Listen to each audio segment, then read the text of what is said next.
Okay, so last year we only planted maybe 6 or 8 sweet potato plants. We got a great crop. This year we planted all of this over here, and then this new raised bed we started, and we got a whole bunch of more sweet potatoes over there where we grew them last year. I'm going to start just pulling these babies up. You don't typically dig them, at least we didn't last year. We just pulled them up, so I'm going to start just kind of dig in and do that. I'm going to start turning this in. Last year we waited until the frost came. This year I'm doing it a little bit earlier because I don't want the I don't want them to freeze, and some of them are sticking up out of the ground. I'll be gentle with them. Those are the ones on the fringe. Oh, look, it's kind of going all the way out over into here. Good grief.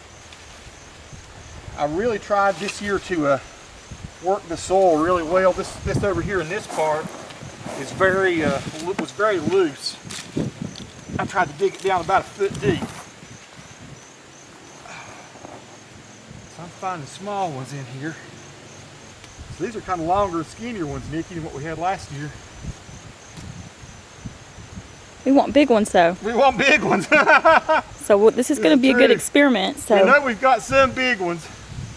This is we know they're over there on the other side too, so maybe this, let's see how this turned out. We're getting a lot of little medium-sized ones. Boy, the ones we got last year were outstanding tasting though. We're trying to be careful with them.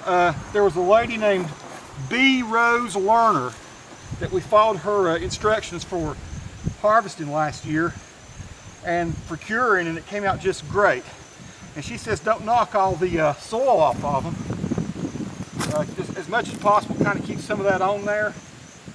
You know, just get all the loose off. And they cure better that way, and they don't rot. So you kind of wait to wash them at the very end. It's interesting, this over here. It's different than I thought it was going to be. Look at this though. Look at there. Maybe we just got to get into the right place.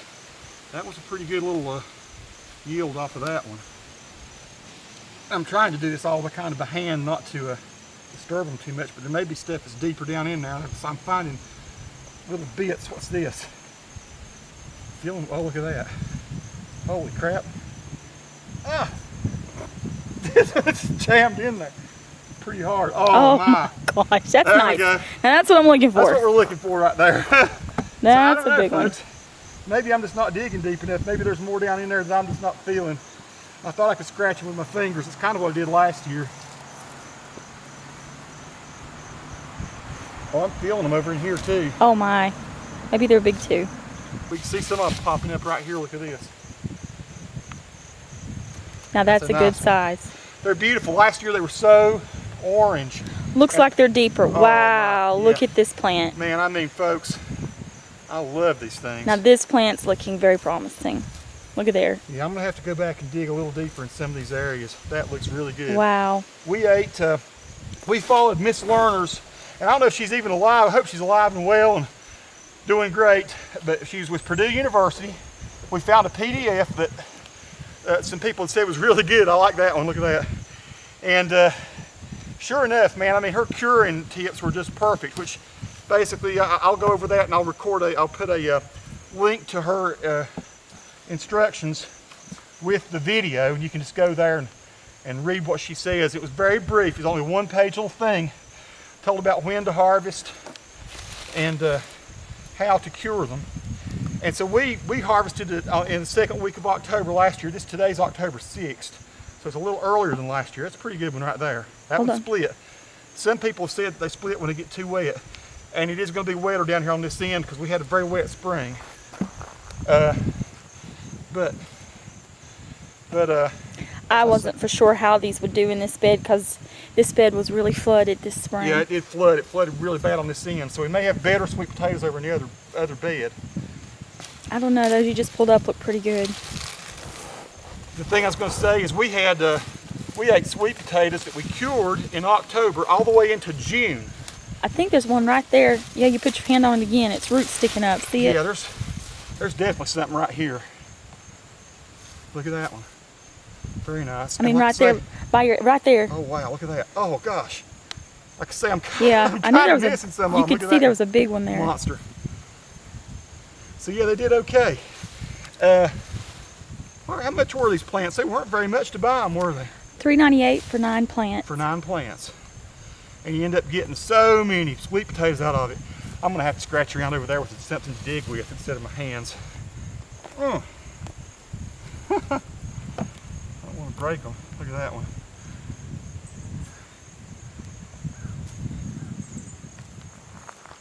It might have done better for me to dug some of these out.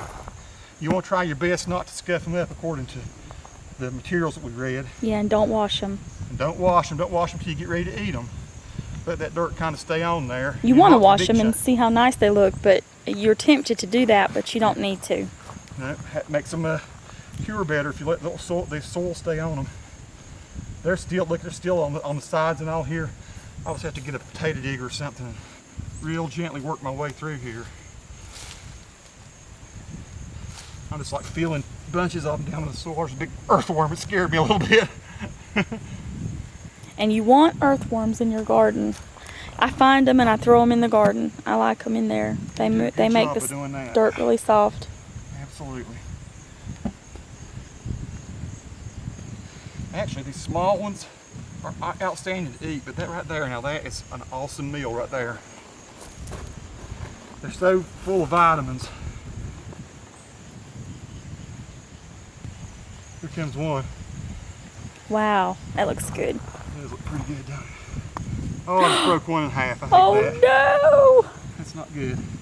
That could be one of the first ones we eat. There's one. What's this? I love it when they come up like that. That looks like some kind of alien bizarre thing. That's so weird. Okay. Wonder if anybody else gets online and pulls that weirdness like that. Now that is probably the result of all the wet down here on this Yes. Because that would have done much better. It really soaked down there this point. But surprisingly, even those little tidbits and stuff are awesome when you cook them. What is this? Oh, sticking up like little jewels, little hidden Easter eggs, and I can't get them to pop out of the soil. There we go. It's a pretty good size one right there. Look at that. It's a good eating one. Wow. That I like. I had a little hole in that one. Now that's a nice sweet potato. It is. I like that. Look at this. Look how strange. These things are sometimes they just grow so odd. Isn't that cool? Crazy. Bunch of earthworms in there with those. That's good. It's working that soil. That's pretty good considering I've probably only gotten about maybe 2/3 of them out of there. So I will be getting a little spade and digging this up a little better, see what else I can pull out. Look at this one. It's like a little baby. Come on over a little closer if you want to. That was the one that's been sticking up out of the ground that I knew we had to get here and step around and mess up their environment to grow in, so they could do stuff like that. That turned out really nice. I did last year when I grew my sweet potatoes. I just did cultivate the soil with a mattock. This year I actually tilled it with a little tiller. I'll put a link to my little electric tiller on there on this video too, so you can see a really good tiller for doing this kind of thing. So you can see a bunch of these are just kind of popping right up out of the ground. These grow totally different on this side. This might be better to put them in this ground. Let this be the sweet potato bed. We did the experiment over on that side. I'm gonna have to get a digging tool for sure. Wow, that looks good. We can see we're gonna have some good sweet potatoes. I'm going to admit that I'm just plumb tuckered. This is about probably 2/3 of what grew here, and there's still some more to come out of that. There's some good ones in there. There's a bunch of little bitty ones. So some of those did okay, some of them didn't. Now over here, this is, I guess, still the best place to grow our sweet potatoes. There's a lot more native soil here. So I'm going to show you what came out of this. And I've just gotten worn out. I've probably dug a little better than half of it. So we should have probably twice what's here. That is a big, if you can see my hand here, look at this potato here. Look at that, look at some of those monsters. So these were some awesome potatoes. Now, as I was going through, I mean, I don't know, that's probably 45, 50 pounds or better of sweet potatoes there. I don't know, that one potato probably weighs 10 pounds, that one huge one. I noticed as they were coming out of the ground, a few of them had been eaten by bugs. So there's some bug infiltration. I'm not sure what kind of bug eats that, but it's actually soft right in here. If there was some way to cure this potato by cutting that end off, I might do it. So I'm gonna, maybe cure it separately. This one had the same thing. I don't see that they were totally infiltrated into it, but there's some holes in that one. So I'm gonna keep those out. I don't want that messing up the sweet potatoes I've got. Basically all you do, you store these in a place where it's about 80 degrees. I have a sunroom where in the fall the sun comes in from the south, and it kind of keeps that room really honestly upper 70s to probably 82 or so. And you cure them for about 2 weeks. I can take these in there, let the air kind of get to them a little bit. They have to be fairly humid, and you can just put newspaper or cloths over the top of them.